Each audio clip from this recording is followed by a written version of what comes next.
Welcome everyone to another episode of Broken by Concept, episode 153.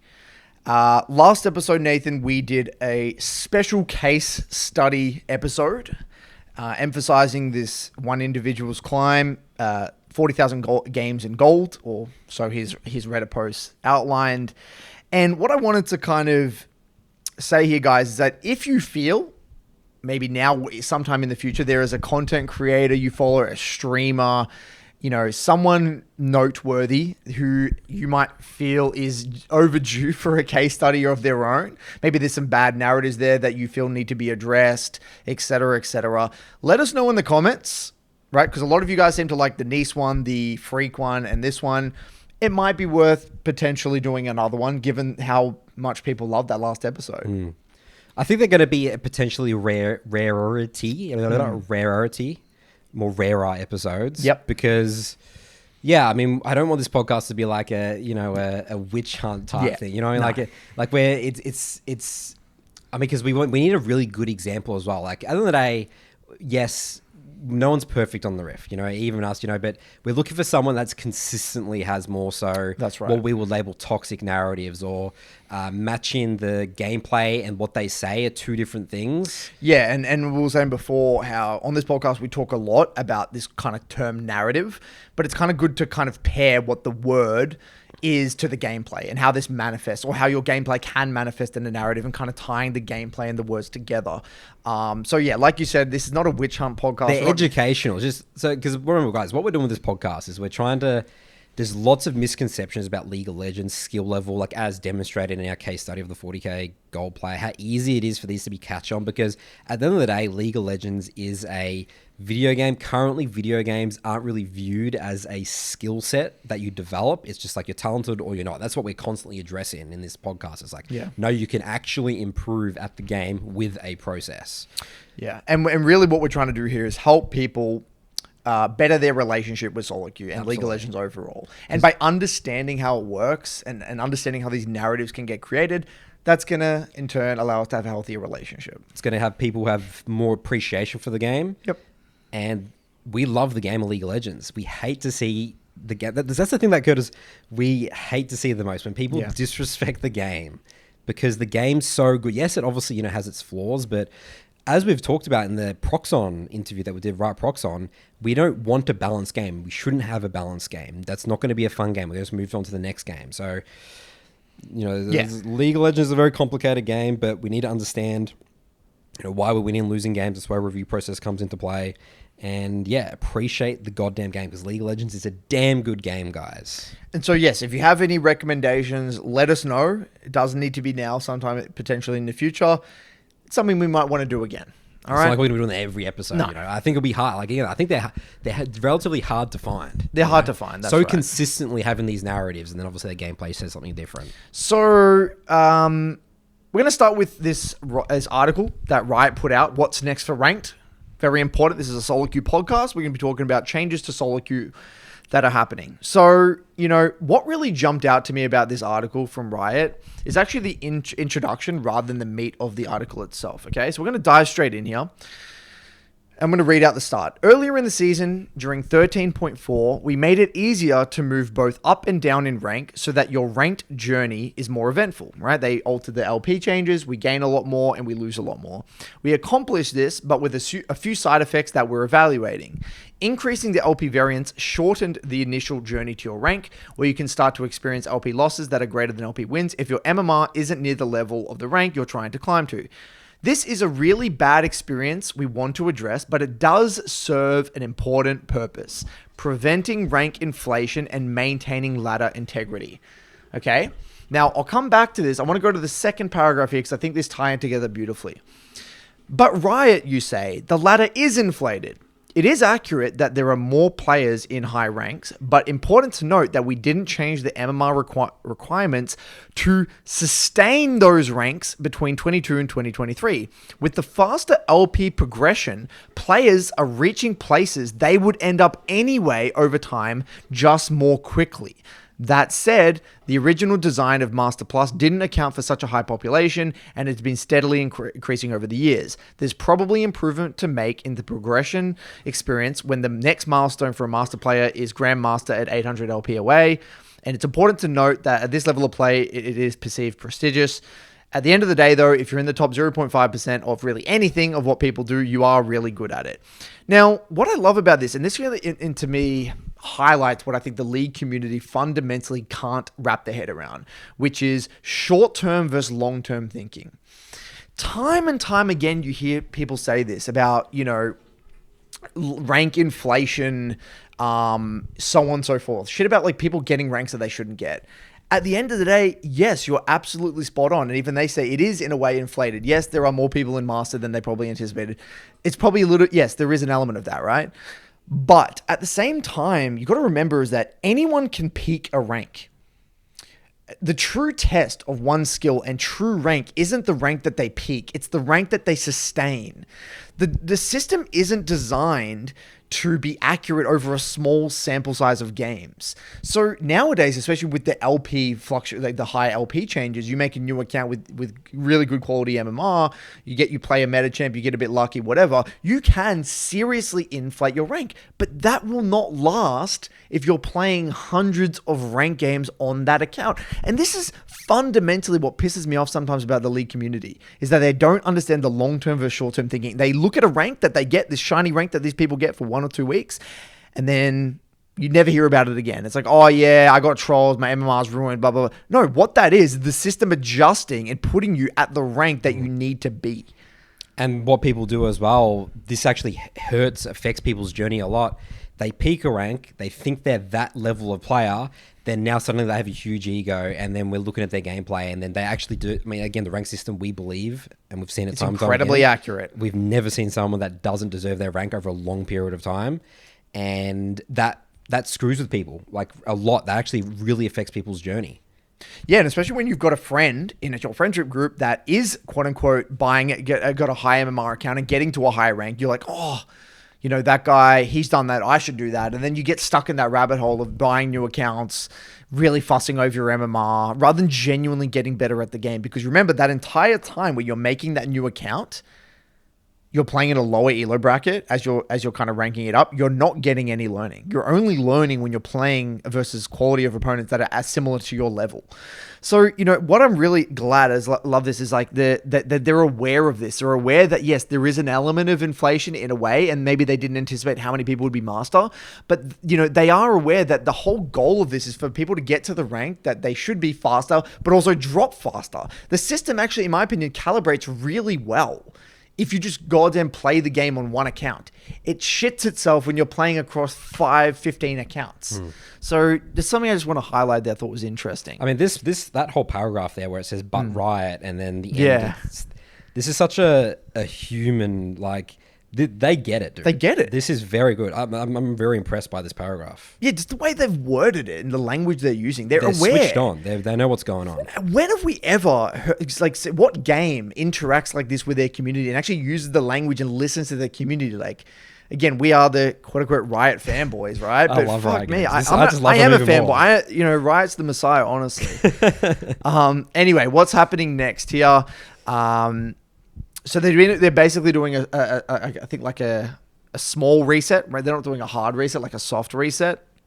Historically, League has had a very bottom-heavy distribution of rankings.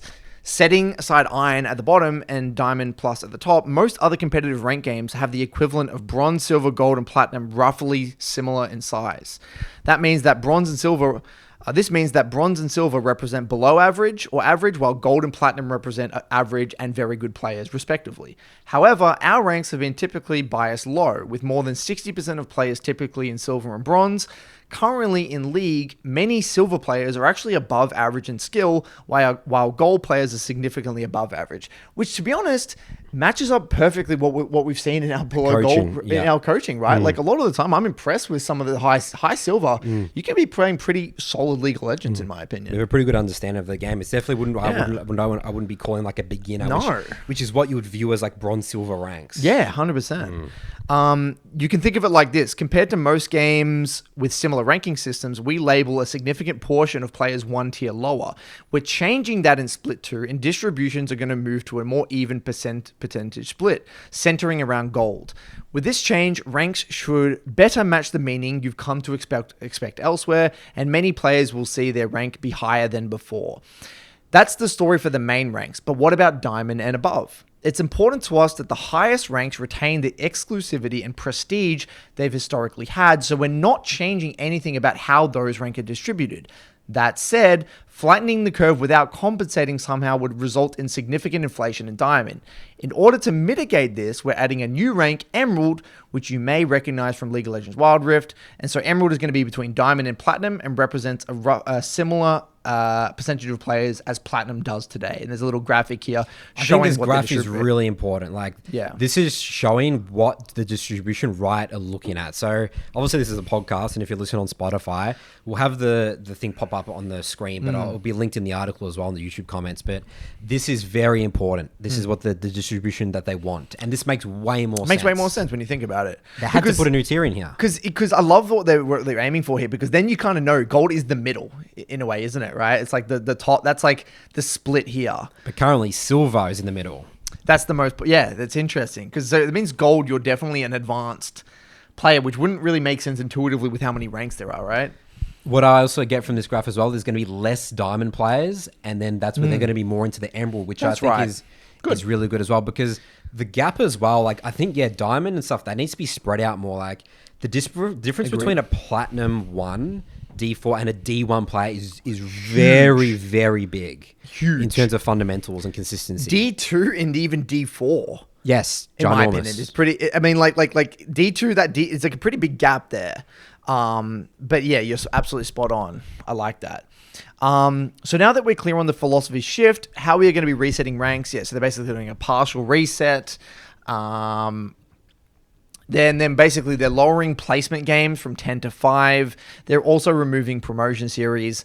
That's all that we really The need promotion to cover. series, I want to touch on this one, Curtis, removing promotion series in general. So people might get excited about this because, you know, how obviously you have the promotion anxiety and that sort of stuff. Like, remember how League of Legends used to be, Curtis? And the chess system, right? That's where League of Legends is based off, the MMR chess ELO system, right? Promos obviously doesn't exist in that.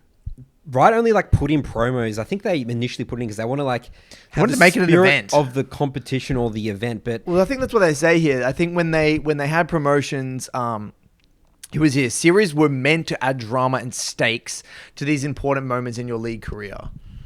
I don't think that's necessary at all. Like I think that the way it should be is exactly like chess. Like you're just fluctuating all the time. You know, like there's always, like you got the number. You're the number. Like, because remember, at the end of the day, guys, the ranks are like a showroom.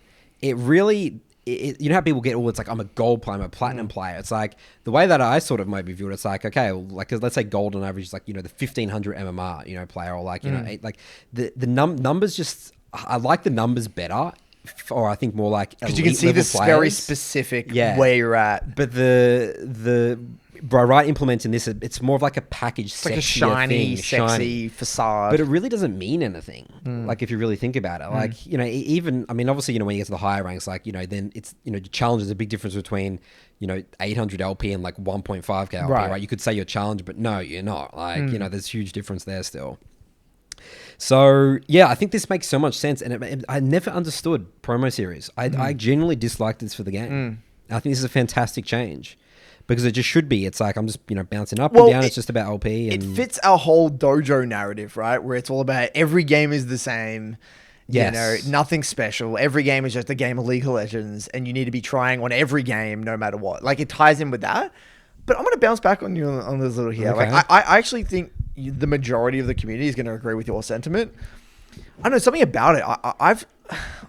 I just think back to my time because I haven't really experienced promos as an event since In a long time. season 3, right? I really haven't even experienced the promos, I think, since season 3. It hasn't crossed my mind. But I remember very fondly about like back then when I got Diamond for the first time and promos and stuff like that. It was cool. I really enjoyed it. And it was something like you talk about, oh, I'm in my promos. It was like back then, speaking from personal experience, I personally enjoyed it. So again, that's just my personal take. I know now with the way the game is evolving, and maybe I wouldn't not like it now if I was in that situation because it would add more nerves and stuff. But at least for me, when I did it, because we're very detached with promos, Nathan. We don't really understand promos, like, because we're always in Master Plus, so there's never a promos. It's just like, you know, imagine if every 100 LP there was a promo to get you to 200, the next, you know, 100 percentile, whatever, you know, like 100 to 200, there was another promo to unlock that or something. Maybe then we would experience it, but we don't experience promos, so it's hard for us to comment on that. But yeah, my personal mistake, I kind of like them. Yeah, but it's an emotional attachment. It's not logical whatsoever. Because you just remember that. I just have very fond feelings about promotions. The other thing as well is because I think that the promotions really ruins MMR a little bit. It like, can. It's hard to manage. It's weird. Like, yeah. you know that hack that the Diamond 1 players did? They duoed and they constantly entered their promos, but won all that and then inflated their MMR. Yeah, it's a bit weird. Like, promos, in terms of, the system with MMR and promos, I think it generally just doesn't make sense. Doesn't make sense, yeah. Yep. Because somehow I'm still that rank, but I may have platinum MMR, I'm gold. And thank God, it's going to simplify our programs working with clients as well. It's like, oh, I'm in my promos, what do I do? And now it's like, there is no promos. So that's good. But overall, Nathan, with the way they're changing this rank, what are your thoughts on not adding the whole Emerald rank? Yeah, absolutely fantastic. Like, I mean, spreading it out a little bit. Just this graph just says it all. This is what it should look like. And right now, the current is actually dysfunctional. It makes no sense. And it's just really interesting to see the way that the player base is evolving, how a lot of people are, looking at the split one, getting better. They're getting better because silver ones, it's like clearly very hard to get to gold. It's starting to come out. So they're spreading it out more and just showing that the player base is getting much and much better.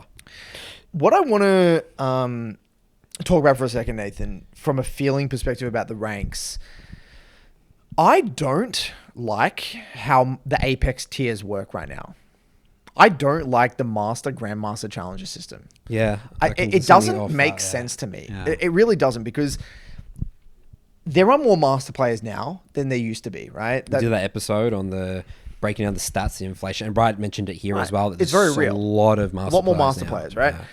Yeah. But what the rank system, the way I perceive a rank system should be in terms of the tiers, it should exemplify like big marginal differences in level of play. Right now, think about it. You go from 0 LP Master, and then you have to get a shit ton of LP to get to Grandmaster. It's a lot, yeah. It's a lot of LP. I feel like that gap makes no sense to me. There needs to be another one in there somewhere. It needs to be like a Master, and then a something, and then a Grandmaster, and then a Challenger. Yeah. That gap between the bottom of, like, think about you think about a 700 LP Master player. And then a 50 LP Master player. It's unfair to be categorized. It's so unfair to be in the same rank. I agree. So unfair. Yeah. And with what they're doing here with Diamond and Emerald, that's good. That makes sense, right? Where like now a lot of those bottom Diamond players might be potentially in Emerald. I don't know. Maybe if you're D4, or I don't know. What I'm saying is that like even kind of now as it is, there's a pretty big discrepancy between D4 and D1, right? That's pretty big. If you haven't experienced it, the gap between like 0 LP Master and like 700 LP Master is a different ball game completely. I actually think there should be one around the 3-400. To be honest, there should be another one around 3-400. Boom, put that in there, and then you have 3-400 to about 700-800. Boom, one in there. That would make so much more sense, and it would actually incentivize people probably to climb past Master Plus. That's right, because what people will think there is that it's just such a big stretch of Grandmaster. Yeah. It's just so hard. It's just going to be impossible. But given that little bit of achievement, even though we've sort of contradicted ourselves saying that, like, you know, it's all a showroom, doesn't matter, but it's still, I think we'll package it up a bit more nicely for, you know, saying, and feel like more of an achievement. It's like, okay, I'm a Master, or maybe it's like advanced Master player. It's like, oh, that's cool. It's like a cool thing. There's nothing wrong with wanting to achieve a rank. Absolutely not. There's nothing wrong with that. Yeah. Like, there's like That's it. That's cool. It's a cool achievement, right? I mean, think about us back in the day, getting challenger. That was a huge motivating factor for us to like get high challenger and get a certain amount of LP, 1K LP, you know, the 1K LP club, whatever. So, yeah, I think that's my only criticism really with the ranks. Did you read the TLDR? The TLDRs at the bottom here. Promotion series are gone. Resetting ranks. 5 placement games, new rank, and then the rank curve flattened. Okay, cool. Yep. So that's that for the article. Moving on to some of the other topics. Did you want to start with any of your topics? I'll jump into mine. Which way do you want to go about it? Let's go, Curtis. Let's dive headfirst into yours. So, one of my observations this week has been in my coaching. Probably my biggest observation. There's actually 2 observations I want to talk about here today.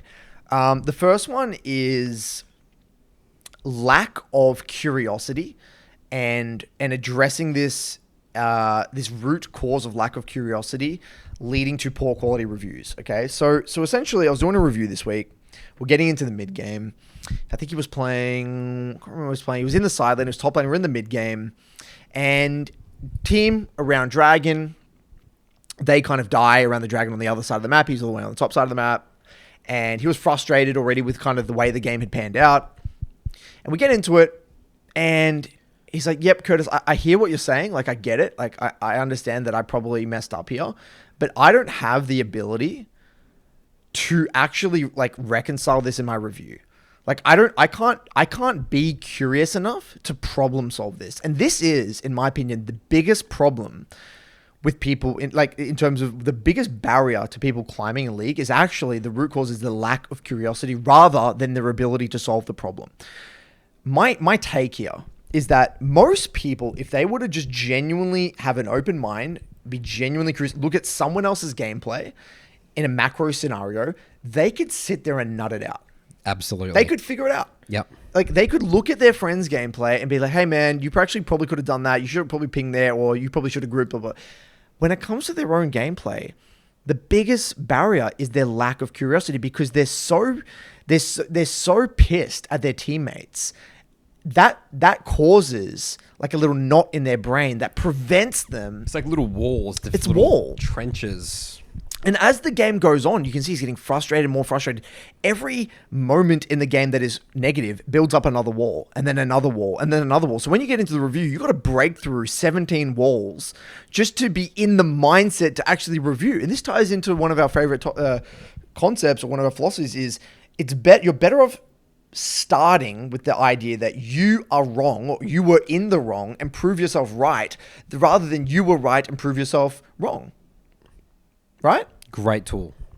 And this is it. This is honestly, I feel like the major problem.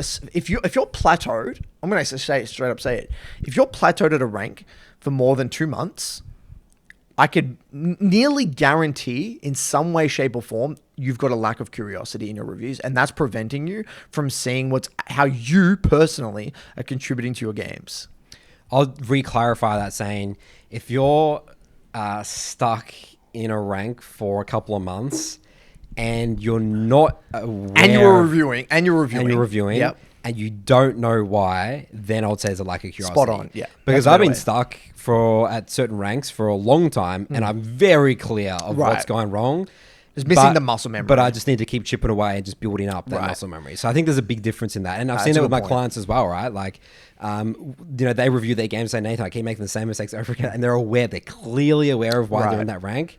But they're just going to get more reps in. And then, maybe there's areas where they are sabotaging. Like, they know they're losing the game for their team, but then you get into problems where people lose confidence in themselves and then they just drop and stuff. So I think there's different type of players and stuff like that. And the reason this is so important is because when I'm doing my coaching sessions, and this is just overall, I feel like our duty as a coach is that we're not there to solve that problem. We're there to get that person to let that person, give that guys the skills to review on their own. Because we can't sit there over their shoulder, babysit them for every review. We can't sit there and be like, "Hey, man, you were at fault here. You did that." Because that's not feasible. That means you're doing one good quality review every 3 weeks. It's just ridiculous. I mean, that's just babysitting at that point. I always use the analogy of the teacher wants you to do the exercises on your own. And then, you have the general like rules and like let's say maths, right? You have like these are the things you got a problem, and you're confused with the problem, and then you go to the teacher, and then the teacher will sort of like help you, but you've had to attempt it yourself. You've had to attempt the review yourself. That's what we say. We love people reviewing before, and otherwise, you can't learn that way of like the teacher's just sitting there just doing all the answers for you. That's what it feels like sometimes. And I feel like in my reviews, what I've realized back in the day, what I would do is I would get into that scenario. I'd say, hey man, in this situation, here's what you got to do. Here are the signs to make the decision. They're like, yep. But what I didn't realize at that time and why they wouldn't get results is because their underlying review process, because of that lack of curiosity, will never allow them to actually learn mid-game macro properly. Right? That's actually that is the root cause. Everything on top of that, those fake reviews, they're just band-aids. They are. They're shitty little band-aids. You've got band-aids plastered everywhere, but the root cause hasn't healed. Yeah. That's like, again, the stage 4 level problems at the bottom of the pyramid that we spoke about. Curiosity is one of our favorite words. It's actually, I feel like the theme of this year of the BBC is actually curiosity. It's actually very important. And the second major learning that I had this week, Nathan, that I'd like to share, I've got a rough framework that I'd like to share with you in terms of the ranks. Okay, this is my observation. I'd love to see if you have a similar take here. Let's hear it. What the equivalent for jungle would be. Yep. Gold 4 to P4 is, from a mid laner's perspective, is a lot about you as an individual developing your champion mastery, pushing up your champion mastery, understanding a lot about what you want, as well as your matchup. So in mid lane, what it is like you got to know a lot about your champ, and you got to know a bit about the matchups, and know about, okay, if I'm a Nivea main, I got to know a lot about a Nivea, my champ identity, everything I want, as well as, okay, a bit into the Nivea's Katarina, a bit into the Nivea Zed, etc., right? And where P4 to D4 starts, so that's where you need to start thinking about the game as a 2v2. Now, mid-jungle, a lot about now the mid-jungle, okay? I know the matchup, now I've got to really consider the mid-jungle and how the mid-jungle changes the way the game. So it's now slowly broadening out your view of the game. Not really about the 1v1 anymore. Champ mastery alone, without mastery over the 2v2, you're going to have a lot of inconsistency. You're going to really struggle to push.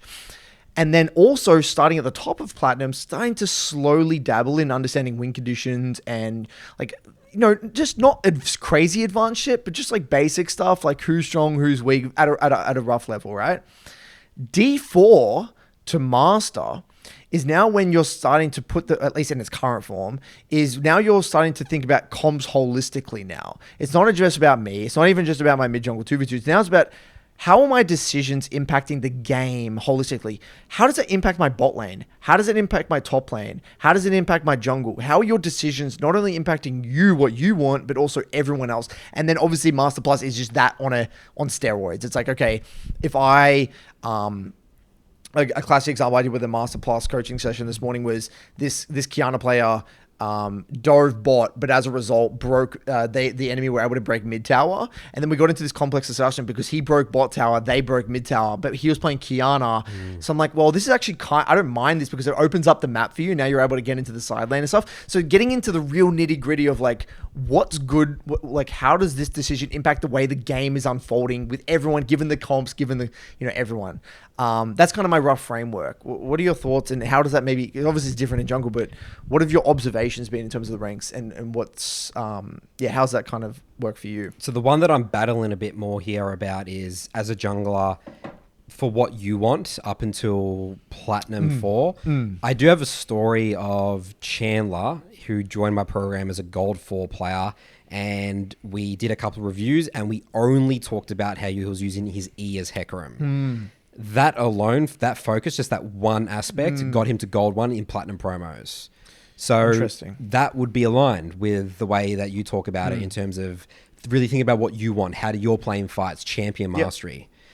But then I'm thinking, okay, well, then let's say some of my other clients that are playing a different type of a champion that's not really as fight oriented.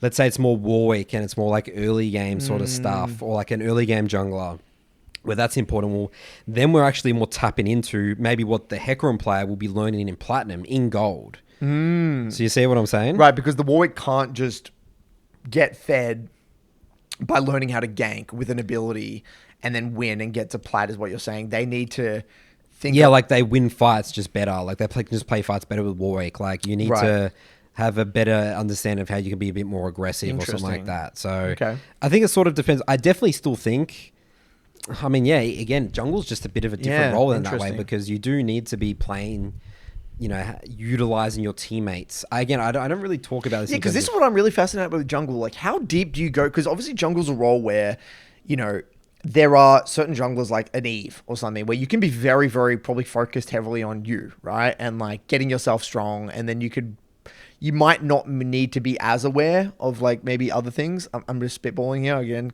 No, that's true. Yeah, I mean, you can carry the game yourself, get fed. It's and then you got like points. champs like Rek'Sai, Yeah, or Xin or something where you probably need to be more aware of laners and wave states maybe a little bit more. My question is like, where do you like? How deep do you go in terms of saying gold? If you're playing a jungler like that of like a Xin or something, how deep do you go in terms of thinking about lanes and what laners want? Like, when do you introduce that, and how deep do you go? Yeah, I mean, I have to basically review those as like I would be reviewing them in like Diamond Plus. Yeah, it's important, dude. Holy shit! Because if you miss some free kills because we're misreading the lane, we need to learn that skill. And this is why I generally don't recommend those type of champions in below platinum. Right. And so for example, in gold, let's say you hypothetically had like a Xin client, you would cover like, okay, this mid matchup, that champ needs this. A great example is, I think I did literally a review. I can't remember if it was Xin or not, but we learnt about Sylas, right? So Sylas, even though the wave might be in a certain position, for let's say it was Sylas against an Anivia, right? Let's say Anivia looks like she's got a pretty big wave and she's able to get the wave, and it looks like it. But Sylas loves those situations. It's like an Aurelia where he can fight in a bit more bigger way because he wants them to be more closer so he can chase them down, right? That's a bit more advanced knowledge, but where... So you're getting into the champ specifics of other champions. Yeah, well, you have to. Because then the game's just different game because you could have just won the game there. Yeah. Because I can't just say you ignore that play and then you're just going to win a fight as like a late game Xin. It doesn't work that way. A great example again is I've talked about my example of Samuli, the Nidalee player who was being insulted for a year, gold 4. Like, there was progress, but the rank never progressed because... and then he missing one piece of the puzzle here and there. Constantly. I mean, that's the thing when you're a newer player to the game, like... to win games consistently with these champs, you got to skirmish well, and you got to have really good jungle fundamentals. And then he picks up Wukong with clear reference points and gets a platinum in a couple of weeks, right? It's interesting, right? Because thinking about your jungle situation, it might just be that, even in gold, you might not, recommend champs like that need to think about the game holistically. What do you think it's better for a jungler who's in gold to learn the hard way and like get all that knowledge and then expand later? Or do you think it's better for someone to learn a more carry-oriented jungler so they don't need to get into the more lane specifics and then learn that later? Like, what's your... the latter, 100%. I've found it just destroys confidence too much. It's just, you're going up and down. It's so much to learn in gold the other way. It's insane. I don't know other coaches if they had experience with these type of champions, but I have not, in my 3 years of Sol 2, I have not really made any progress with people playing those early game champs in gold. Yeah, the only similarity I can say for mid is like TF. I don't recommend champs like LeBlanc TF in gold for that very reason. That's the exact same thing because you need so many intricacies of the game. And you need to understand you actually need to understand win conditions as a Twisted Fate as well. Yeah. Yeah, it's very interesting. It's just a testament to how much the champ you play influences your journey and what you're forced to learn. Absolutely fascinating. Do you want to dive into that clip? Yep, we got some couple of clips here. We'll do your clip first. All right, so I actually was watching an interview with Jeremy Strong because I've been finishing watching Succession. And a little tidbit here, I thought it'd be interesting to share. We love getting drawing parallels between other industries. So Nathan's going to pull this up now, and then we'll kind of have a quick discussion about this one. I think that one of the main ways I'm different as an actor than the way I started was I have learned how to shake off a bad take. My whole existence as an actor is not defined by a good take or a bad take anymore. And so I have gotten comfortable with, okay, that was terrible. Let's learn something from it and try to find something else. Personally, the permission to suck, like the permission to make a loud wrong choice. To sort of fail yeah. boldly and find that thin ice to be on is sort of the best thing you can give yourself as an actor. I think so much of that precision. All right, so what we'd love to do on this podcast, Curtis, I love this clip. You mentioned this to me. I was like, I can already tell this is going to be great. You just said a text. I didn't even see the clip. Because what we always do with this podcast for long-time listeners is we always love to get people who are experts in other crafts and try and bring that to our journey in League of Legends. We talk a lot about developing tools and stuff. I mean, Curtis, we literally have one of our mottos, we probably don't use it enough, is embrace the suck. Where did that come from? Was that from David Goggins or something? I don't know. I think we came up with it ourselves. Embrace the suck. I don't know where that come. Yeah, I don't know. Hey, it's been so long since we've used it. Yeah. Yeah, but it was so refreshing because I remember I was listening to that and I heard embrace the suck and I'm like, wow, that's exactly kind of what we kind of talk about, where you got to have the confidence or the, I guess, the belief or to kind of send it in a way, have a crack. This is essentially what that is the have a crack. That's kind of what we mean. More specifically, I like what Anne Hathaway said there. She said loudly make a mistake. So that's what people like, to make mistakes and hide, right? Like let's say, I see it a lot in my programs as well. They don't really show me the really bad games sometimes. They're hiding. But if they loudly come through and say, Nathan, I lost the game here, you know, let's just confirm it. Bam, everyone in the review session gets to see it. Like, there's a big difference, I feel, for that as well. So that's the key thing, like that she said, is that you loudly make mistakes. Yeah, I love that as well, because there's a reason though for that in League, right? Because we're conditioned to hide away and shy away from mistakes, because what happens in solo queue? You make a mistake, you get flamed by your team. You get flamed by your team. That's what I love about, like, it's interesting. I was trying to visualize, you know, after I listened to this clip, imagine being on set. Everyone's there, the camera people, it's like, you know, lights, camera, action, you're ready to go, and then you just fuck up. Like, really, you say, bad take, she says. You have a bad take. Like, I can imagine the pain, like how, like she said that when she was earlier in her career, she couldn't really deal with that very well. But then as she got older and matured, she was able to just be, okay, that happened. I can learn from that, and then we can kind of move on, you know, get something different from it. And I can visualize that in terms of just like, you know, how painful that experience must be, because you're failing in front of everyone. And in League, it's the same thing. You can, you know, you go for that gank, you mess up that gank, or you fail flash somewhere and that changes the fight. Like, that's the reality. It's unavoidable. You ping a call. You know, we've talked a lot about in the Curtis's clips about pinging a call and losing the game from that. People don't want to ping because they're afraid of getting flamed by their teammates. Loudly ping that, miss jungle track that time, call for that objective, and lose the game from a loud failure. Very important. Yeah, and I think it's a testament to, if you want to achieve very high levels of mastery in any craft, you have to be willing to fail miserably. And you got to have the confidence to fail miserably, because that's how you find your limits. There is no other way of finding your limits rather than just failing miserably and losing a game. You have to understand that without doing that, you don't grow. You literally don't grow. And, you know, imagine, you think of some of these actors' performances. Imagine if they didn't push that limit. Imagine if they didn't get outside their comfort zone. They'd never get to that skill level. We wouldn't have those amazing magical moments on screen, nor we would have those amazing magical moments in our games. And that's what pursuing mastery is all about. A key thing I would imagine as well for, you know, these actors that might get success early on, everyone's hyping them up. You're so good, you're such a good up and coming actor. It actually becomes way harder to loudly fail, because it's your like expectations are all your expectations. So what's a common thing in League of Legends? You know, we climb a lot. We think we're awesome. It's just going to keep happening. We think we're special, and then we're just fucking up, and then we're just not realizing that, and we just, because it just hurts our ego so much. You know what happens then? We're making a new account. We've got to get that MMR, right? You got to get that prestige somehow. Got to show off again my nice win rates, because I'm the up and coming talented individual. I'm just good at League of Legends. The same parallels and everything. This is what I love about this. You never would have thought, right? Acting, another industry, another whole pursuit of mastery that we've just unlocked. We've covered a lot of things on this podcast, haven't we, Curtis? We've got acting here. We remember that we did the episode Alcoholics Anonymous, and we've done pottery. Remember the pottery episode? Yeah. We've got sushi, making sushi, the perfection F1. of craft, F1, NFL, basketball. We love exploring other crafts. Meth addicts. Yep, we don't talk about that one. That's for the BBC Law.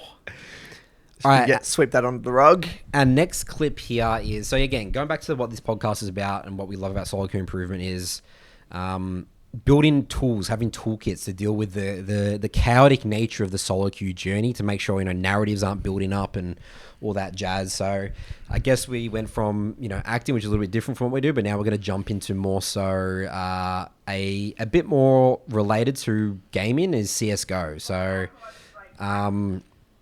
obviously you're the CSGO here, Guy Curtis, but this is nothing. C9 nothing. So you play for the Cloud9 team, but really famous and stuff like that. Really popular Counter-Strike player. And let's see what he has to say talking about, potential toolkit that he built with his sports psychologist. But what happened was I would put on my headset and I would be unfocused because I would be thinking about everyone around me. And my point is to you, Mitch, to bring this big pro level thing back in, because I think it's profound for the rest of life, is I had to learn how to go into war mode with my headset on. So I had to create a trigger. That was my trigger. Sports psychologist that I came up with. When I put my headset on right before the match goes live, I'm switching from glue guy and happy-go-lucky Jordan to nothing. And I gotta be in a different mode, because what I realized is, yeah, I could be happy-go-lucky and I could drop 40 kills one game, but the next game I might drop 12 kills and it might make me think too much and get out of my focus. Because I was thinking, well, I'm focusing on supporting, or I'm doing this, or I'm doing this.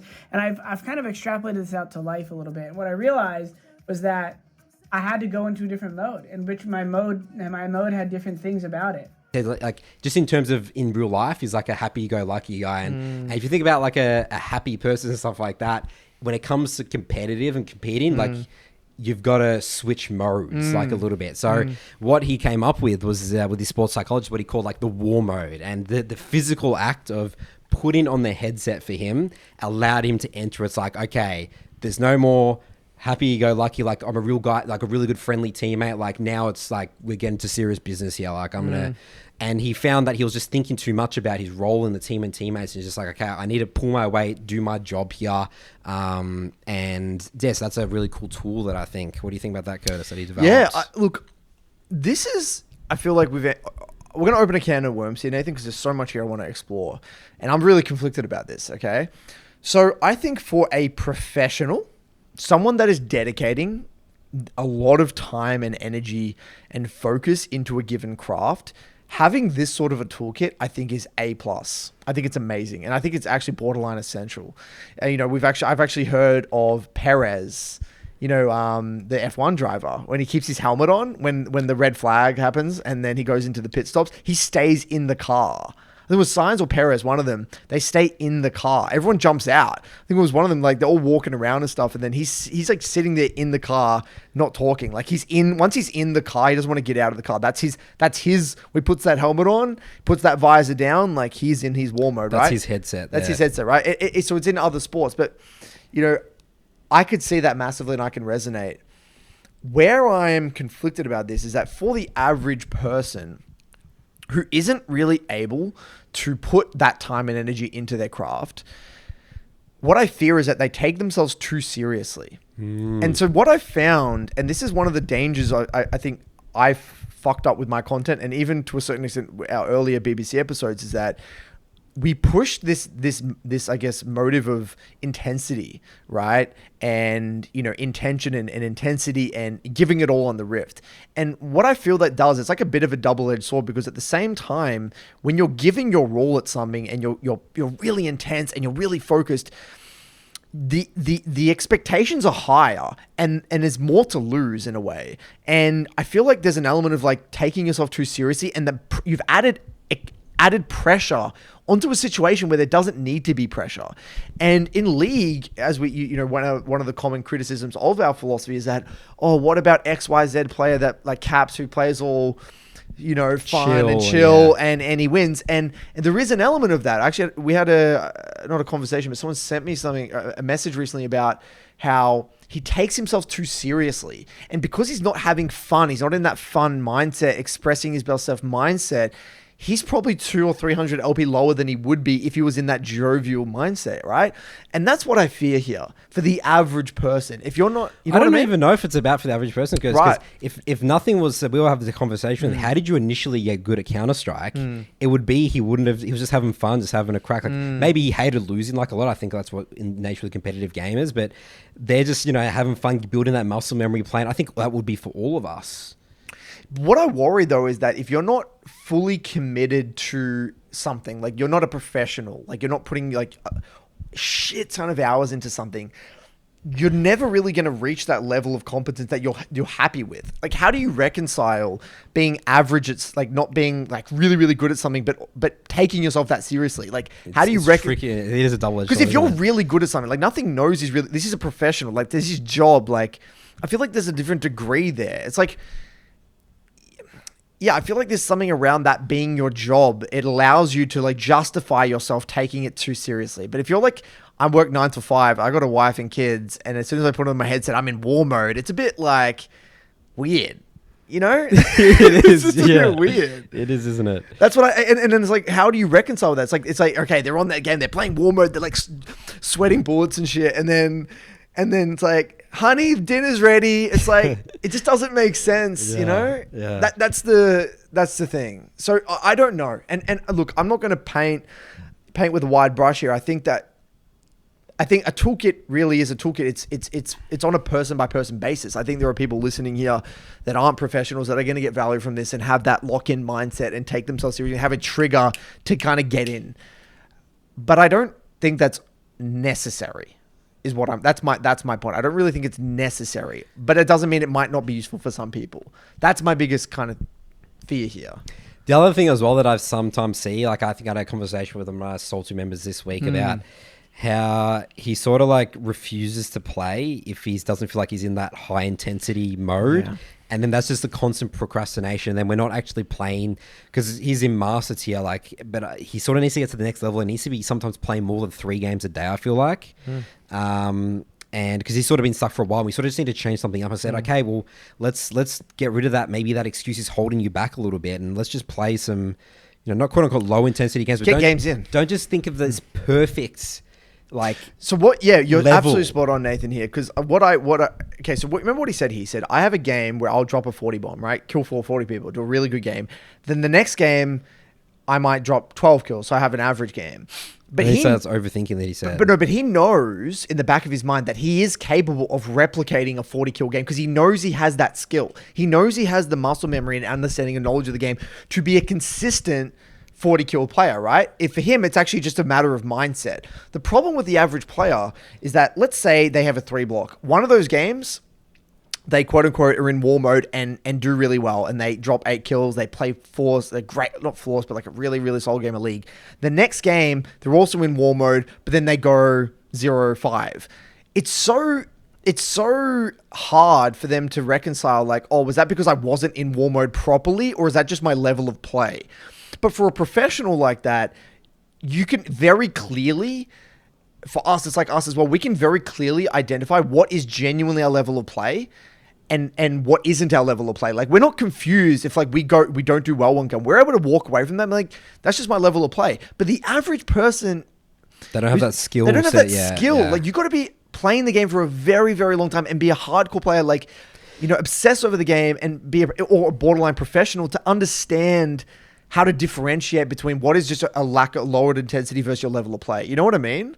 Like, it adds that, like you said, that layer of confusion. You're adding in another variable. But if every game is, all right, I'm going to go out there, I frame it in a different way. You know, we've got here, this is the intense war mode. I view it completely different. I play my best League of Legends, I feel like sometimes when I'm in this really like, not jovial, it's more of like I view myself as like an artist. I'm in like this state where I'm not judging what I'm doing. I'm trying to express my best self, but it's kind of like, I imagine like a painter on the Rift, and I'm like doing a masterpiece, but there's no pressure. It's like, if I lose, I lose.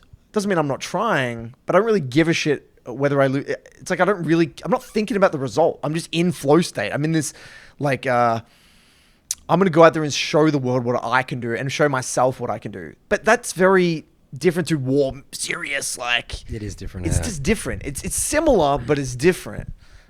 At least for me, anyway. Have you gone through those times where you felt like, you know, not using, but just keep using Nothing's analogy of like war mode? Like, I actually, like, I feel like I've changed. Like, I feel like for me personally, I used to have that dominate your opponent mindset, like even making it personal. That was the early days of the BBC and the content that you mentioned. Like I feel like it made me better, like because it increased the stakes, and it was like a way of artificially increasing the intensity, like the Michael Jordan making it personal. And I feel like at times when I'm able to take solo queue very seriously and put a lot of time and effort into it, it works because I trust in my ability to do that, and like it adds like a layer of intensity. But I feel like as I've maybe changed, I feel like I have changed a lot over the past few years in terms of my overall philosophy of life. I don't resonate with that at all. And when I do that, I don't play well. When I think about other people, I just don't play well. And I actually know that for a fact. I'm not going to name names. There are people on the server right now that when I think about versing them, I don't play well. And I'm just not in the expressing my best self mindset. So what about for you? I like the physical, The cue. the physical cues. Like for me, I still do think that like I definitely be like, okay, I'm going to quote unquote, go in war mode here and just be really focused. And I have physical things that I do. So specifically with my chair, like, really good posture upright here, make sure my mouse and keyboard are in a really good location. Like I sort of do it on Counter-Strike, by the way. I edge my Keyboard. angle my keyboard a little bit. Just for the QW ER.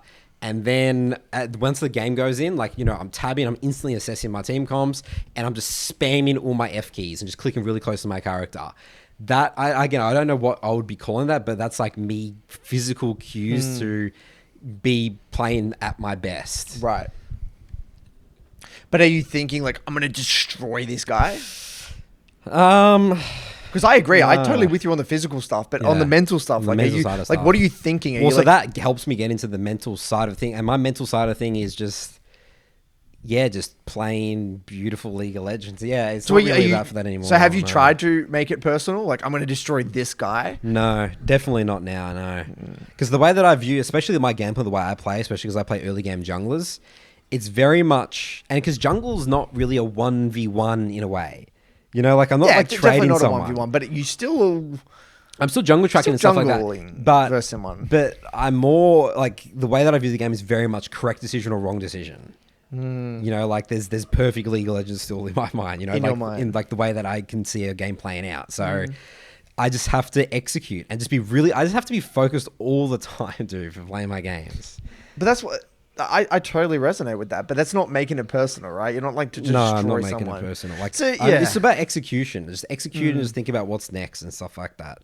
But yeah, no, I definitely don't think about any opponents at all at this point. Like, because again, the way that I play is early game. Like, I need to know what I want to get and play the game my way. But I do think that this is a really great clip though, because I think for everyone watching, you do need to understand yourself and the way you tick and what gets you playing in a way that is.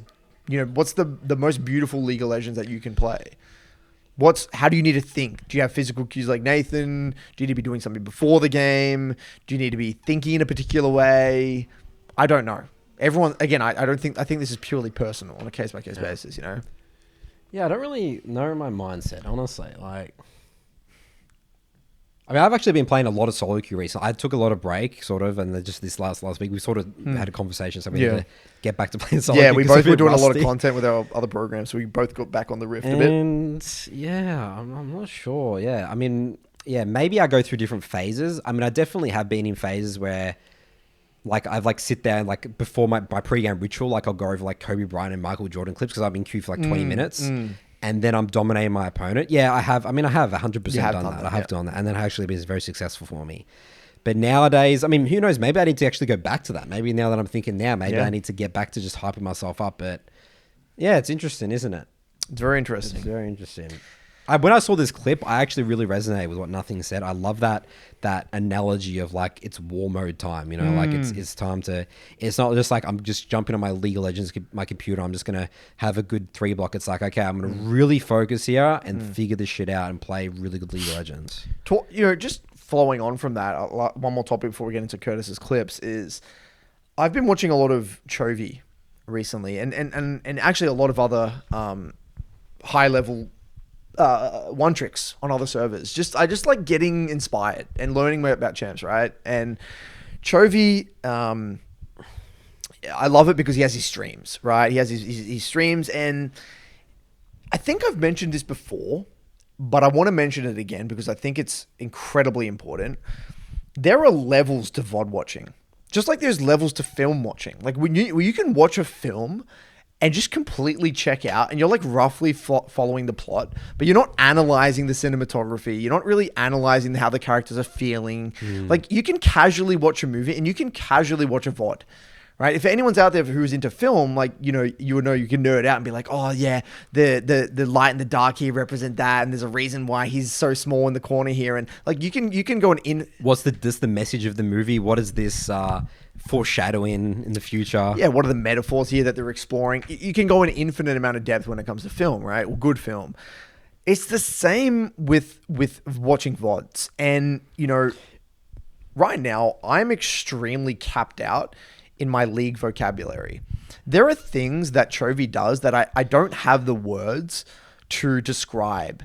Again, the close, like he has this level of poise is the closest word that I can describe, but it's more than poise. It's like this state of just beautiful movement and full control of the character, like full 100% control. Like there is no latency between the character and his mind. It's like he is that champion and he knows exactly what to do.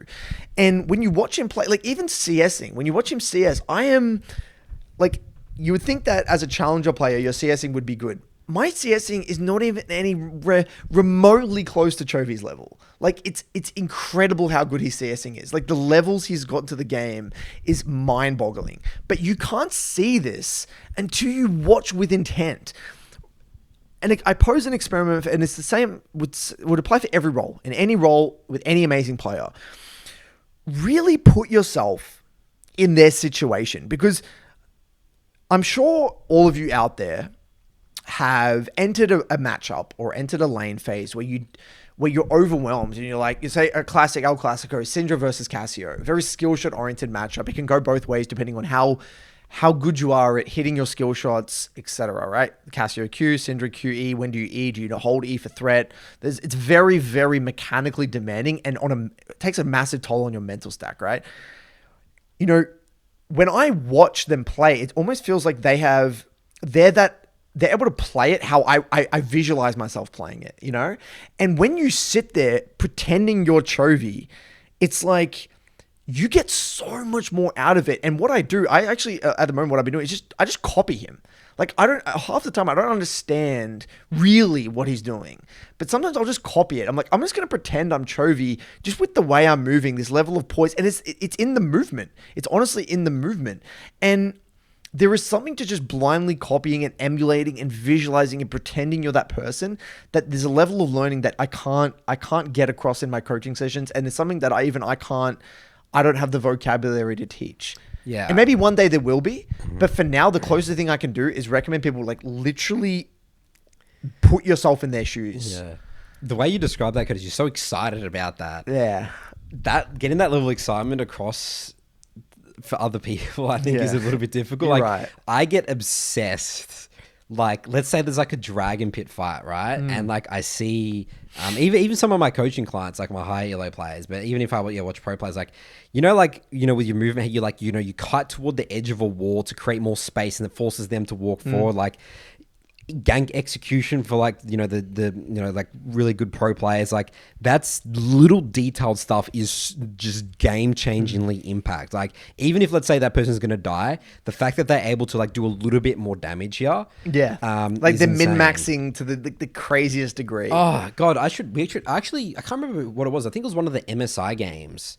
We'll maybe do this for Curtis's clips next week, but the execution of these tower dives, like there was like one tower dive and then another tower dive, and I was like from I think it was T1 and then it was from JDG or something like that, and both were just executed like floor like flaws. Like I've never seen that even in the solo queue game. Even just once, perfect. Like pixel perfect, like tower aggro and damage output ability. That is unbelievably incredible. And I know what you're talking about. I know what it feels like. I was watching, I was like, holy shit, I want to do this in Curtis's clips, because guys, this is what pro players do. This is what the best players like. We need to realize we're not even close to this. This is what we're aspiring And to. when you really internalize that, when you truly respect and get into the, and like, there is the respect for the game that is required from the viewer to actually get value from watching these VODs. Like, straight up, that's just a fact. Like, if you don't respect the difficulty of the game and the mental stack, the toll, what's going on in that game in that moment, like, you're just scratching the surface. Like, anyone can sit there and again check out and watch. Again, the movie analogy is the closest one I have. You can sit there and be like, oh yeah, well played, nice dive, but just look at it from their perspective. Like, fuck, it's so cool. It's so cool, and that's what is so exciting about the highest level of competitive. We're not into esports really, but we love the highest level of play. Like, you watch the best team in China versus the best team in Korea, and you really analyze their decisions and like the way they're moving. That is incredibly exciting, League of Legends, because everyone is competent, extremely competent. You know, very, very exciting. But yeah, you're right. There's that level of passion, and you got to really want to look at it. It's like nerdy. It is nerdy. It's like nerdy in a way. You know, like we're nerdy about. It's like anyone who's like, let's say someone who's like nerdy about F1. We watch F1. We're not nerdy about it. We don't really care too much about like the intricacies of the car, like you know, and like let's say if the way they enter a corner and take the foot off the accelerator at the perfect time. I mean, that stuff's pretty cool. Like we will get into that, but let's say it was like the intricacies of like the car design and that sort of stuff. Like we're like, yeah, we're not that hardcore F1 fans. So again, just sort of demonstrating our level of excitement for it. Right, this is level. This is obsession. You know? This is obsession. Yes, this is the next. Eurogames essentially talk about sushi, like a sushi chef. Like there could be a sushi. It's pretty good sushi chef, but he doesn't spend 10 years making rice. You know, but I feel like that's rice. Like the joy. I feel like that's the most joyous thing in life, isn't it? Like when you're really nerding out onto the details of whatever it is you're passionate about. You know, I feel like that's so satisfying. Yeah, it's like, you know, people like you know, like those conventions and stuff like that. People like, you know, make fun of like people like, let's say Star Wars. Someone goes like everything about the Star Wars universe. Like, dude, that is awesome. Like, yeah, you know. The last thing I was saying before we move on, I was nerding out massively. I think I replayed this one wave that Chovy CS under tower as Ari into an Akshan. And what I did, I paused it, and again, I like to do this, like pause and visualize, like how would I would have used my Q 100%. Like, I would have queued there and those minions. And then just to watch him not do that and proceed to get every single minion under the tower when I would have missed at least like 3 or 4. It's like, that is the difference. He's entering the mid game at 127 CS by 11 minutes. And I'm on 80. And then that gets him strong enough to win that fight that I would have lost. Yeah, that could have changed the game. That's it. It's as simple as it is. It's like, and that's just CSing. Yeah. That's just fucking CSing. Like, you know, like, it's crazy. And to CS like that, it's incredible. Like, to CS that accurate, that consistently, like, we're talking about CSing here. All right, Curtis, you've talked about Trophy CSing for like the last 15 minutes. We get it. He's really good at CSing. Anyway, that's that. So check it out, really. Check it out. All right. Curtis's clips time. What's my segue again? Let's get into the details, guys. And welcome everyone to Curtis's Clip Corner. Nice, short, sharp, and concise Curtis's clip here today from a Talon VOD that I did this morning. Essentially, there was a river fight, dragon fight here. He's playing Talon. Now, I'm just going to freeze frame right here. Essentially, he is a level 6 Talon with ulti. He's got Dirk. He sees the Kayn on the dragon at about 1k HP. He thinks to himself, okay, Kayn's kind of like low, dragon's low. I'm going to go in there. I'm going to try and kill this Kayn, right? So he goes in, dumps his entire combo. Kayn just lives, and you know, he doesn't really get anything. Doesn't kill the Kayn. I think he tries to switch targets here, and then so be it, right? And you know, the first thing he said was like, oh yeah, this is a bad mistake. I shouldn't have gone on Kayn, so on and so forth, right? And I said, no. I said, that is a very stock standard good decision. And the reason being is that you don't know what you don't know.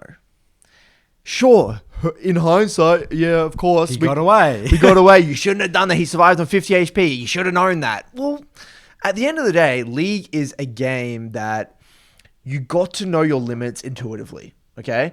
And this is tying back beautifully to that Anne Hathaway and Jeremy Strong interview where, you know, you got to be willing to fail boldly and just take away learnings from it. And at the end of the day, if you don't push your limits and see what your limits are, you're never going to know. So let's say hypothetically here, you know, he gets to the wall here and he's like, I don't know if I can kill him. So I'm actually, you know, you hesitate. He misses the window and gets nothing anyway. You don't get the learning of whether or not you could have killed him. You miss all the other opportunities anyway.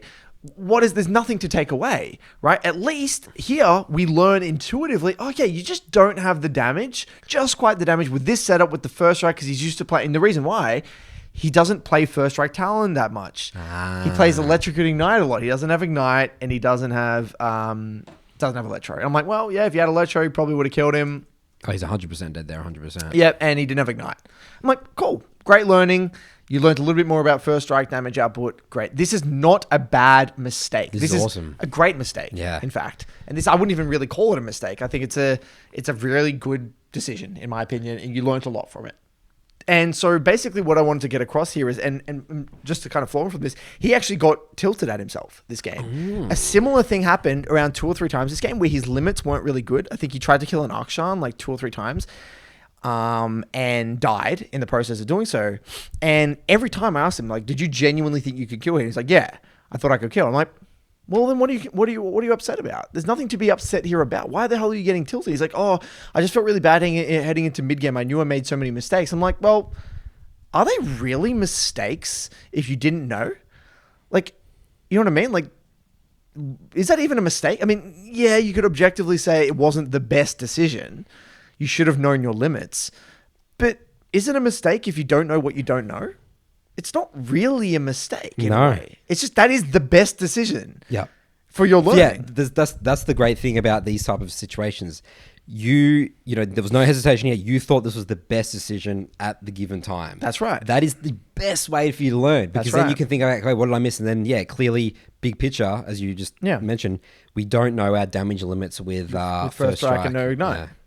That's really it. You walk away from the game, then great. I've developed my limits a little bit better, and you move on. I didn't even, like, you were playing that clip, but I'm like, I didn't even know there was anything wrong. It's like, that's all. I'm going that every single time. I don't play Talon. Yeah. 100% I'm going on that, dude. Like, this guy's kill this guy on the dragon. It's a legal activity. So, you know, I'm like, I felt really concerned that he was getting tilted from these mistakes. I'm like, dude, you should be rewarding yourself. This is good quality stuff. We're getting great learning here.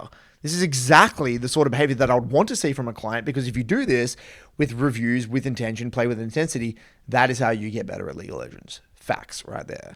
And so for anyone out there that sees himself or beats himself up for making decisions like this with intention, with intensity, don't do that. Don't do that. So that's it really. Love it. Moving on. Mailbag time. Away we go.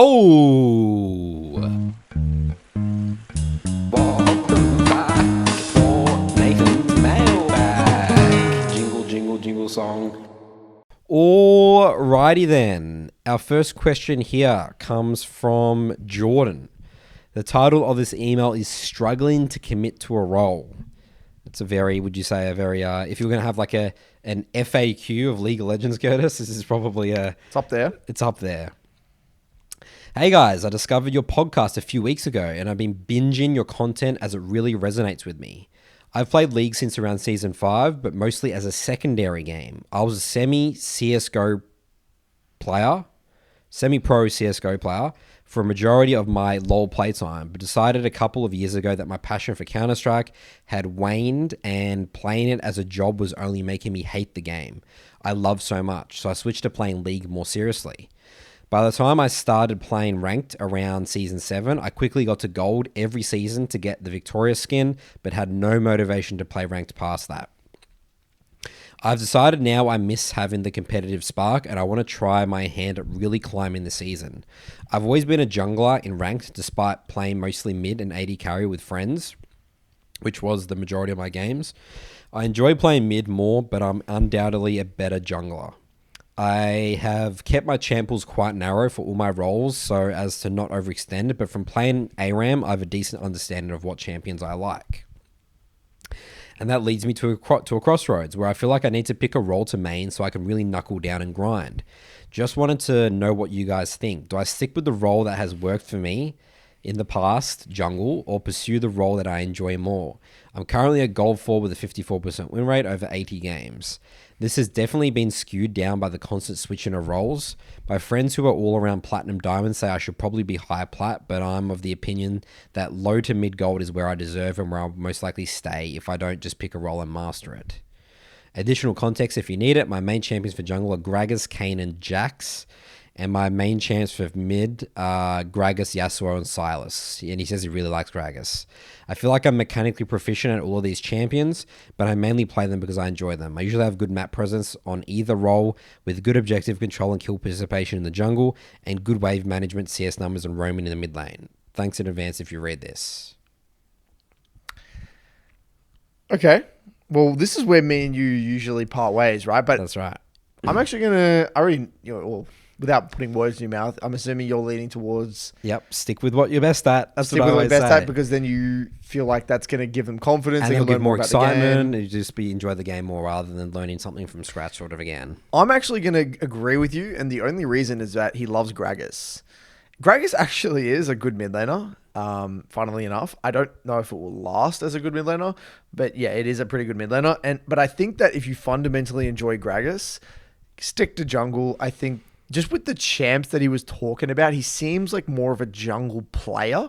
Just because he enjoys playing mid, I think that he would probably enjoy taking that Gragas mastery to a whole new level, and that's just better suited for jungle. So I'm going to go ahead and just say jungle. You like Gragas, suits the role more. You're better at it now. I think that's a sign that something's there for you. So yeah, I would say jungle, straight up. Sort of a... I just want to mention here, talking about, narratives in our case studies, like sort of red flag here. He says, I usually have good map presence on either role with good objective control and kill participation in the jungle, good wave management, CS numbers, and roaming the mid lane. No, you don't. You know what I mean? Like, settle down here. Don't be using those words. I think you might, because again, it's sort of just like putting a cap. It's like you're saying, like, let's say if I was to do a review session with you, be like, I have like pretty good map presence. Like I have good kill participation. It's like, get into the details, dude. What does it mean? Like, clearly there's some big things we're missing here in the gameplay, and I wouldn't be like, the curiosity mindset we're saying. If I was writing this email, it would never be you mentioning those words. You know what I mean? Like, I feel have you ever like just straight up? Have you ever said as a compliment they have good map presence? I've never used those I've words. never used that what's word. What's map presence mean? Means they're like they're on the map? No, because like they know how to impact the map. Maybe because there's good decisions and correct decisions. Like something's either gankable or not. Like that's what not does that even mean? It's not even in my vocabulary. Yeah, for jungle neither. coaching Or even the for mid, coaching. I don't know what good map presence is. I think they mean high kill participation. Right. Like I've never looked at a player, and I've never looked at a player and looked at their kill participation and be like, gosh darn it, they must be a good player. That's you right. Like I don't ever look at that.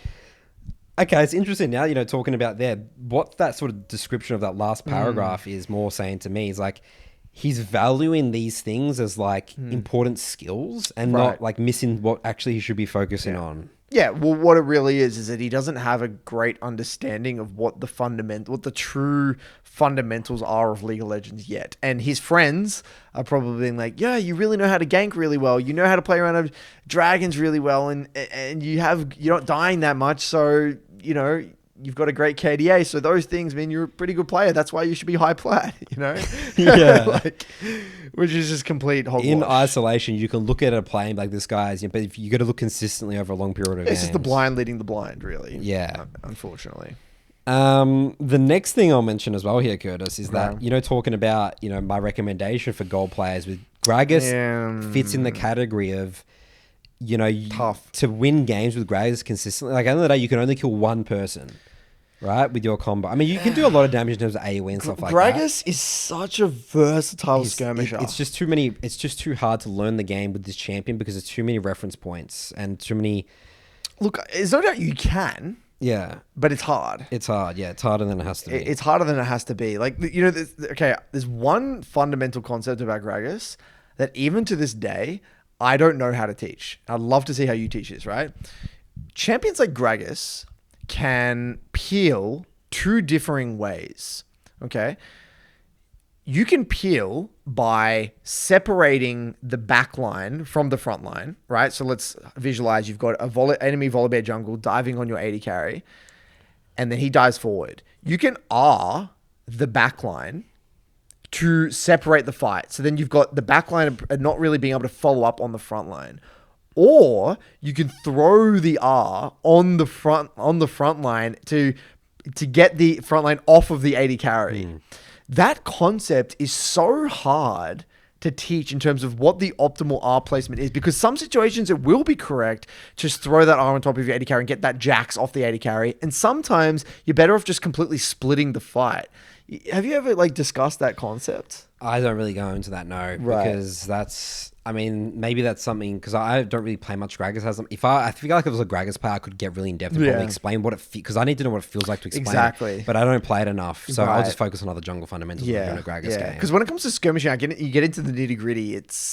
There's so many options with what you can do with Gragas. I'm not sure if there's good take. Yeah, it's honestly though, if you were to go down the Gragas rabbit hole, what I would suggest personally is you stick to an identity, because there are many identities of Gragas. There's Leandri's, there's Everfrost, there's so many different styles, AP damage, more tank oriented, there's so many different styles. You can be in the mindset of being okay, I am a pure facilitator and I'm there to make my AD carry do as much damage as possible and facilitate other carries, versus I am one of the key damage dealers and I want to be more focused on doing damage. I actually think both can work, I would actually go so far to say all in on a style, all in on an identity, all in on one way of interpreting Gragas' identity, even though that will not be sustainable in the long run.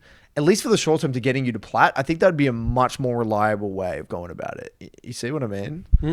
Yep. I think that's probably the way to go. Yeah. So just he says he loves Gragas the most, so we're sort of just again, I'm sort of recommending to sort of not, because again, I think it's just really hard to figure out why you're losing Kane, what do you think about Kane? Kane's in my carry academy. Jungler. Yeah, he can definitely carry jungler for sure. And then Jax jungle, get it out of there. A bit unique, yeah. I mean, it's sort of popped in meta a bit about but I would say overall, I think it's more of a fad type thing. I think it's just better in the top lane. Agreed. So yeah, maybe be your OTP Kane. Yeah. That could work. Just keep it really simple and just all in on Kane. Probably my actual rank and nomination based on the information you're giving me. But yeah, the bigger thing here I like to note was that last sort of sentence he said. I think there's some sort of hidden things in there. It's not as simple as just saying those things. Keep us updated either way. All right, our next question comes here from InfinitySouls. Title of this email is "Not Going into Games with Goals." Hello, Curtis. I would like you to expand on a topic you brought a while back on a podcast. Not having in-game goals, keeping these goals only for the review. That is something I cannot understand. If you want to improve at a skill, you have to repeat it with intention. Let's say last hitting. How can I improve at last hitting if I don't go in-game with the intention to last hit? Or is only looking at my replays and thinking about those minions I failed to last hit enough to improve at this skill? Is he referring to that podcast episode where there's in and out of game learning objectives? Yeah. I don't know what you do with your learning objectives, but for me, I have in game and out of game. Sometimes I'll set a bit of both. I don't really categorize them. Okay. Yeah, so at least for me, I kind of separate them a bit, and I emphasize out of game learning objectives a lot more because I don't want to impede the mental stack. I need an analogy. I need another medium here to describe this. Okay, this is the one I use. It's a bit scuffed, but I think it gets across the point. Okay, so let's say you're a child. You're a baby, in fact, maybe a very young baby / toddler, and you're learning how to kind of balance. It's not like you're trying to learn. Okay, that's actually okay. Well, here we go, girls. We say that we like to get carried away with analogies. Well, let's use a different one. Okay, sure. Right, take two. Try take again. two. Yeah. Okay, so let's go. We can be here all day, Curtis. Let's find the analogy. Yeah, we can just go through a few. When we learn a lot around what our especially around balance and threat in real life, dangerous situations. We don't we typically don't learn by actively putting ourselves in that situation and then experience it over and over again and actively think about it. We kind of learn tacitly, intuitively. Like, because we're like attuned to, it's like something in our peripheral, in our intuition. An example would be, okay, when we walk down a steep set of stairs, okay, say you're in a subway and there's a steep set of stairs. We didn't actively focus when we were younger on like, okay, Curtis, here's a steep set of stairs. We're going to really focus on this today. You have to like learn how to skill. And now you're going to have to hold that rail and be careful. Watch if like, yeah, sure. Like your parents would have given you things like, okay, this is steep, be careful. But it's not like we focused on that. We learned how to balance and walk down a steep set of stairs from a lot of other intuitive experiences over our lifetime of like balance. Of balance. That's right. And so one of the core, that's the analogy I use when it comes to threat assessment. A lot of decisions in League are feel based, like damage output. We don't calculate damage in League logically.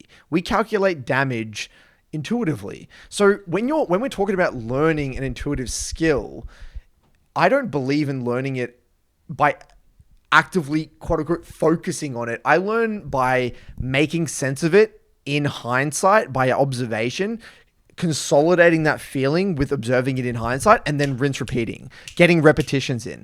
Like it's kind of like riding a skateboard. When I learned like how to skateboard as a kid, it's, I did actively kind of like focus it, but I didn't learn anything specifically. Just like get on it and just try your best, and then like you just pick it up. You know what I mean? Like that's how I intuit like a lot of concepts in League of Legends, because, and the reason I believe this a lot when it comes to League is that if we were to focus or direct a lot of our mental stack towards one thing, that's going to impede everything else. And then everything's going to get worse. And then you just confuse yourself.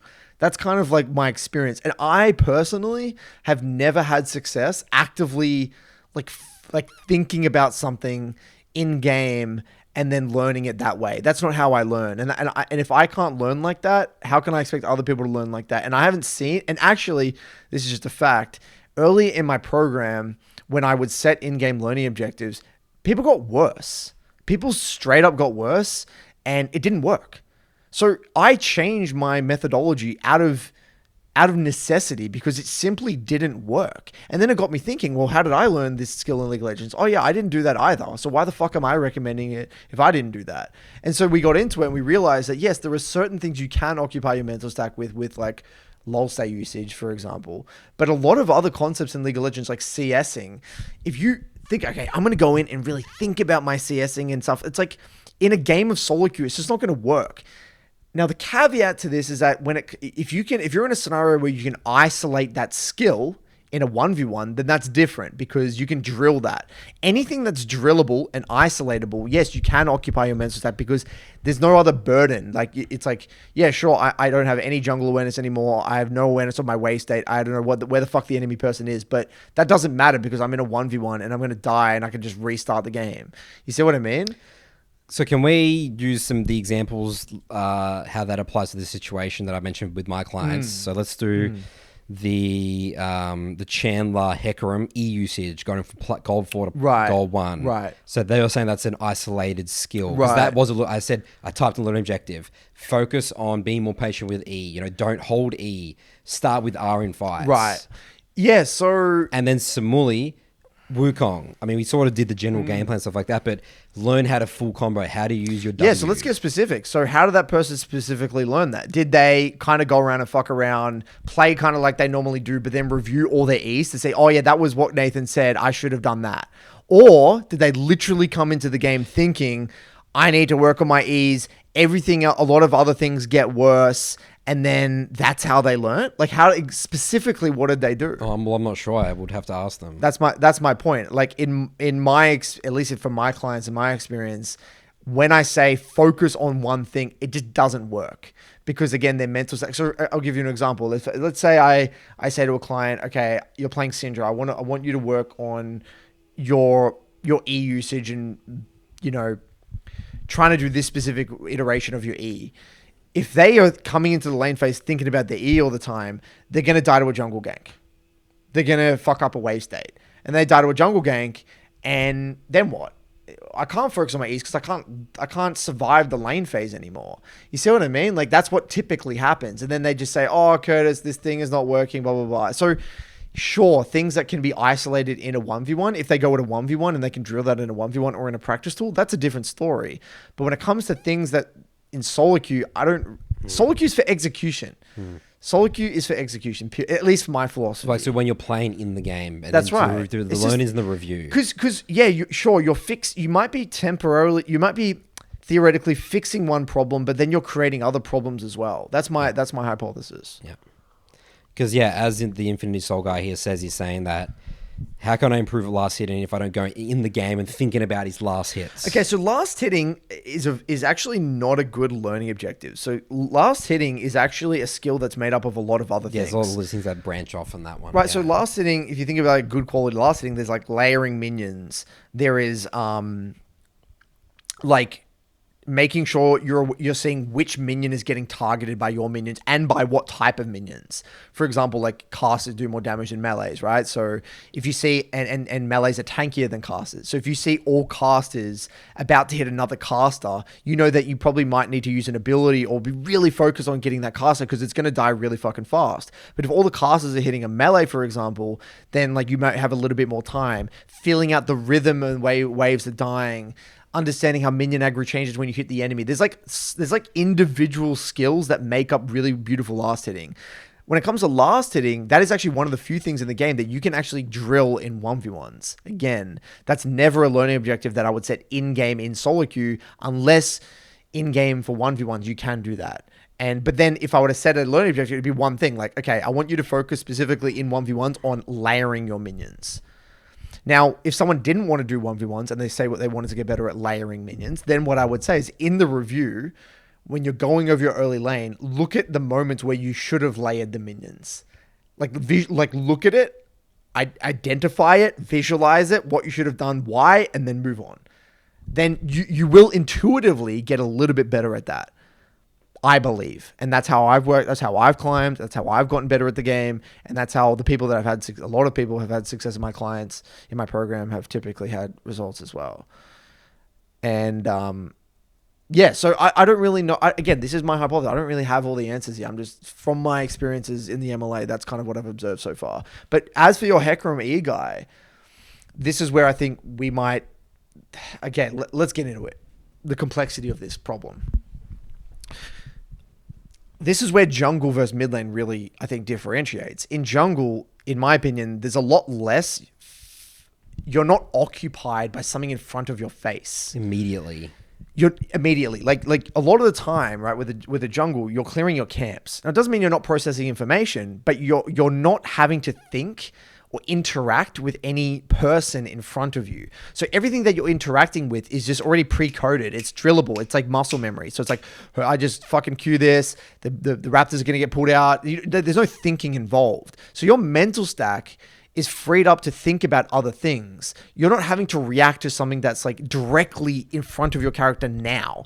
When minions in lane, it's real time changing every millisecond. I guess the difference with, again, those situations with jungle is, okay, you know, let's say you do the cleave rebuild and that muscle and stuff like that. There's only a couple of moments, like these are like, we don't have many fighting moments with jungle, right? So it's like, yeah, because if I review like a full combo with Wukong, there's only 3 or 4 of them happening in the game. Right. Hecarim E usage, there's probably only 3 or 4 situations that we could possibly even review.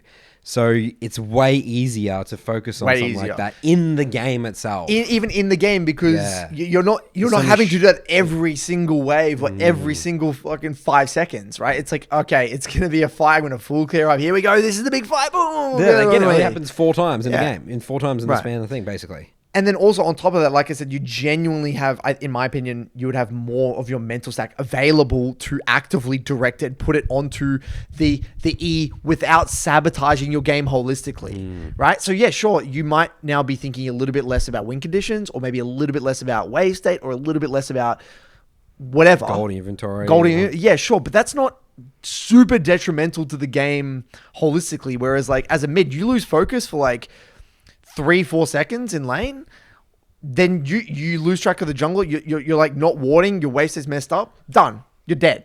You're literally dead. Very interesting. So This is a like, very interesting topic. and so this is where I feel like, again, it might be, maybe this doesn't apply to jungle as much as it does, or maybe it's a champ by champ basis, role by role basis. Could be learn an objective basis as well. Some you actually can focus on in the game in the moment, and some have to be done outside of the game. Yeah, and maybe even in mid, maybe there are champions that exist that you can have because it's so rare. It's like, okay, I'll give one that I think it is actually. And I actually, by the way, straight up did this as an in-game learning objective. I'm going to contradict myself a little bit here with ASOL.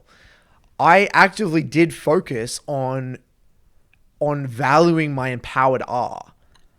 Now, to be fair, it was a combination of both. Because empowered Rs are so rare on ASOL, again, you only get a few a game because you got to charge it up, right? You get all the Stardust and then you use all the Stardust. So again, you're probably only getting 3 or 4 empowered Rs a game.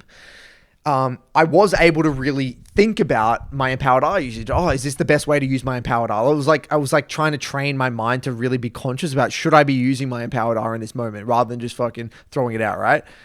So I was thinking about that in game when the moment arose, but I was also reviewing it after the game. It was kind of like an in out of game kind of scenario. But I would never think about that for like ultimates or abilities that I would have to use on a constant basis, you know? So, you know, again, this gets complicated. It is very complicated. It's very, very complicated. And this is where, again, I think what this podcast, this is the limitations, I feel like, of content at scale. Because ultimately, every client, and we got to get into the details. That's right. I mean, that's what your shirt's all about. This is what the BBC is all about. Like, with that client, depending on where he's at in his journey, with the role he plays and the champ he plays and his current level of play and maybe what he's maybe he might not. There's literally probably personality types where I'm like, this guy has a tendency to overcomplicate the game. He's actually, maybe more of a Reddit analyst. He needs to really be more feel oriented. I would never set that as a learning objective. Whereas maybe someone who has maybe they're too feel oriented, I need them to think more about the game. Maybe I would give them maybe a more of a cerebral learning objective, something to think about in game. You know what I mean? Like, and you have the opposite people that overthink things too much, and they need to stop thinking and just play. Yeah. So like, this is where I feel like, again, coaching, it really is tailored to the client that we're working with, and we have to consider that as well. So there are limitations to what advice we can and can't give on this podcast and in our YouTube content. And that's just the reality. I mean, coaching is important for that reason. So this is probably, it's not signed, sealed, delivered as a concept, but I think it's something we need to explore. But in its current state, I am more of the mind of being very cautious setting in-game learning objectives outside of LoL state usage. That's where I'm currently at anyway in my journey. Which is very interesting. Well, I think that was a good discussion. I think our battery is going to die in a moment, so we'll end the podcast there. Any final housekeeping, Curtis? See, man, we're just chipping away. Chipping away. Another week of the BBC podcast. Another week in the books.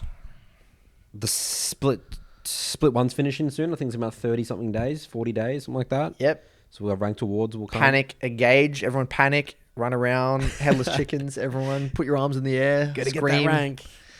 This is it. It's the end. This is the last split of ever. League's disappearing after this. I appreciate the sarcasm there, Curtis. Long-term mindset here at the Broken by Concept podcast. Correct. Good work, guys. Let's keep on improving. We'll see you guys next time.